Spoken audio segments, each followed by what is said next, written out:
change it? If you change blade size, smaller, do you go smaller with your beads then? Smaller beads? No, smaller bead diameter. Oh, okay. If you go to smaller blade size, do you go? I don't mess around with it much, just because, you know, I tie up one thing really, 6-7 millimeter beads, and I stay with it. Yeah. Sometimes if we've got a very consistent small blade bite, I might remove 1 or 2 beads, get the blade down closer to that top hook for say a number 3 blade versus a number 6. But as far as bead size, 6 millimeter, occasionally I'll run 8 millimeter beads, but very seldom. You change blade size depending on how people want, like the difference between Huron and Fairfield? Nah, not necessarily. More on what's going on, stable weather versus unstable weather, how the bite's been. Our starting spot is, you know, size 5s, 6s, something like that. Usually Colorado. What pound test are you running from the weight to the spinner?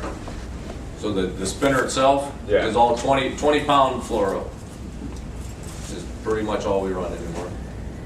It's good and stiff. Who's fluorocarbon? Yeah, what brand? We run Cabela's brand, but they don't make it anymore. Good enough, we should say that. I mean, I don't think the only. I mean, they don't run it. We didn't run it because it was Put us on the spot. it was any different. Right. I think any 20 pound fluorocarbon that I've used has been good. That one just seemed the one that they used to make seemed a little stiffer, and so we like that for harnesses. But there's a ton of different ones out there.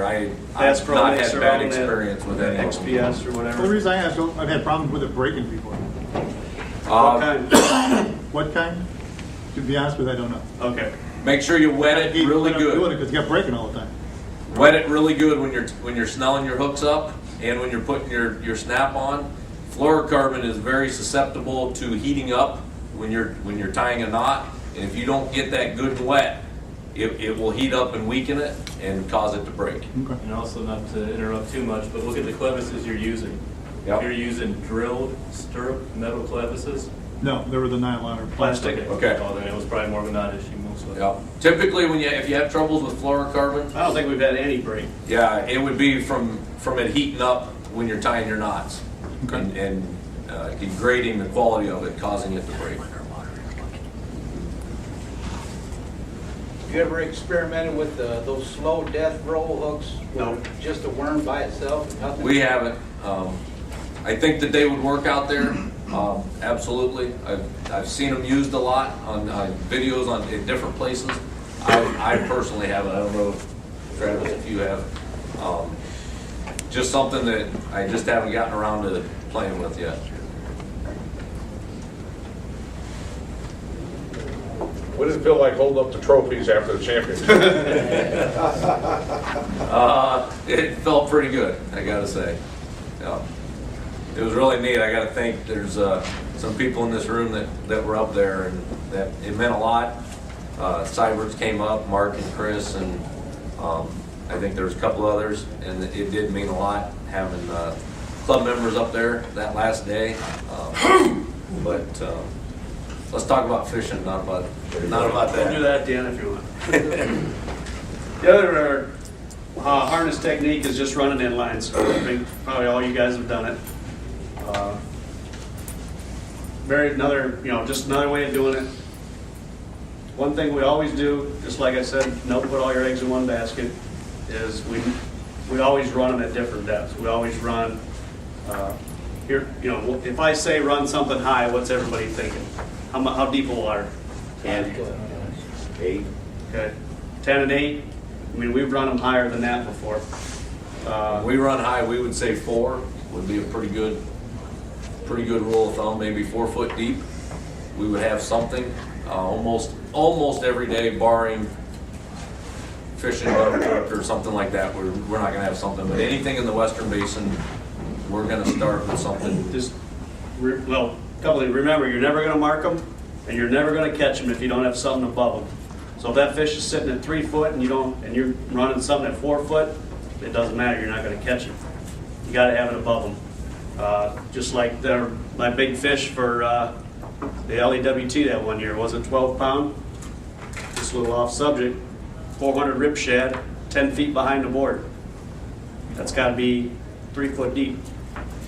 That's what took our big fish for that tournament. Especially in the spring, you got to watch your water temperature. Everybody says, you know, the higher water, the warmer it is, especially if it's a little murky. Definitely the case when it, you know, high means the warmest water is the surface. So I mean, 5 foot down, it's going to be cooler. So there's room to. I read a book the other day that 2 foot of water, that's all walleye needs.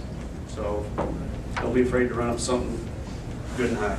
So on inlines, that would be anywhere from 6, depending on speed, 6 to 10 foot behind the board would put you in that 3 to 5 foot deep range.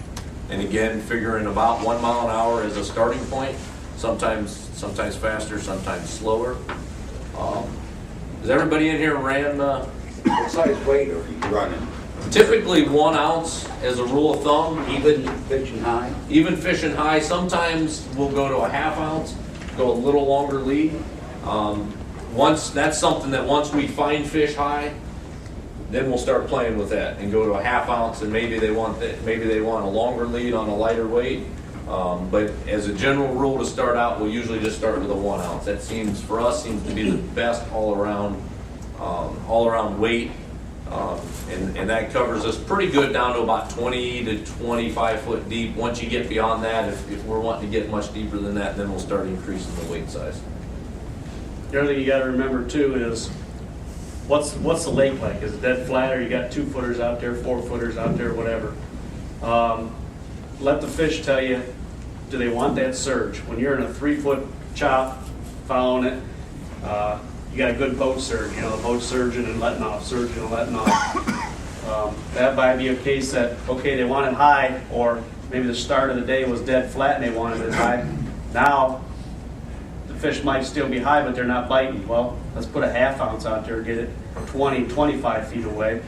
A little less surge because there's half the size of the weight there. Could possibly, you never know, start picking them up again. You know, just like I said, conditions are always changing. Yeah. Are you guys run, when you're pulling high spinners, are you using the trolling motor, not the kicker motor? Yeah. Probably 90% of our spinner fishing is done with just the bow mount. Autopilot, Terova pulling us. The only time we would run the kicker would be some dummy forgot to charge the batteries the night before. Would be one scenario. The other one would be if we're trolling. The other scenario would be if we're trolling back into the waves, and you know we would need to run the Terova at say 100%, and so then we would go ahead and start the kicker and pull back into them. But then as soon as we can shut that kicker off, we're shutting it off and just running the autopilot. The other thing too, it kind of goes along with that is if it's dead flat, our boards are out there. You see some guys, I don't know, from out of state, even around here, they might run both boards between here and that wall. It's like, you know, that's okay, if that's what you want to do. But if it's dead flat, I mean, we're running them. Especially on the high leads, we want those out away from the boat. I mean, More as far as stealth, we can get them. keep it quiet while we're out there. We're covering more ground, getting them away from the boat, getting them away from the noise, but then we're also covering more ground. So it's just like anything. It's you know, it's like anybody that hunts. It'd be like going pheasant hunting with a 22 versus a shotgun. You're covering more ground, and that's what we want to do with our spread. We want to get it out there and cover ground. Find out maybe we're on the edge of the school here. We're catching a few, but if we shift our pass, say 200 yards over, which doesn't seem like much, but there's some time 100 yards, you move 100 yards, and it's night and day difference in what you're catching, size-wise and numbers-wise. And so we want that wide path to cover as much water as we can. Even on our deep routes, let's say we're running